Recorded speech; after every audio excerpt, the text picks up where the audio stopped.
fielder. But like their whole season just was, one of those like just injuries. You can't win if your entire team and all your best players are injured. So I think it's kind of a tough position. I think he did do a lot of things to get good pieces around Zion. Like CJ McCollum, I think was a really good pickup, and Brandon Ingram.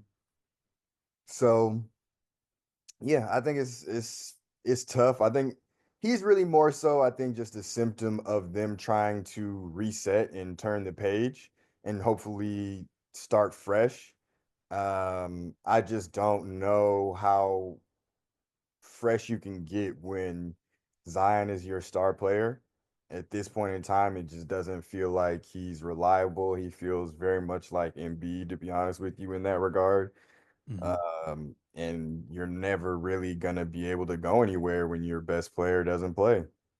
No, I agree with you on that in that aspect. And I was talking to one of my friends the other day, and I was just like, it's kind of crazy seeing like the Shays of the world, Kate Cunningham, Tyrese Halliburton, De'Aaron Fox, all these other players like who kind of came around the same time or a couple years after him that have had multiple playoff bursts or at least made a playoff berth. I mean, I know Zion kind of technically last year helped his team get to the playoffs, but he wasn't available. Like in the playing game, he went stupid, hurt his hamstring, so we never Yep. got to see him play in the playoffs. And it feels like he's been in the league for a decade. You know what I'm saying? So Oh, that's just kind of crazy to think about.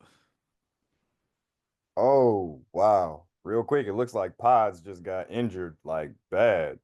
Bad knees. Not his knee, but it looked like his groin or something. Something that he's like limping around. We gonna see.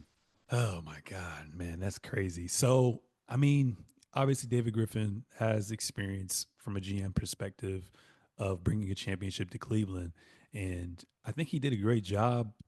With getting draft capital, getting a top pick, making essential trades, signing essential free agents. But like you said, the biggest thing was the injury. So, do you think they just had to be changed, or do you think they should have still gave him a chance, but been like, hey, like if you're going to be the GM, let's just start fresh. And like you said, it starts from the top down from a roster standpoint with just kind of getting rid of Zion and then hitting the refresh.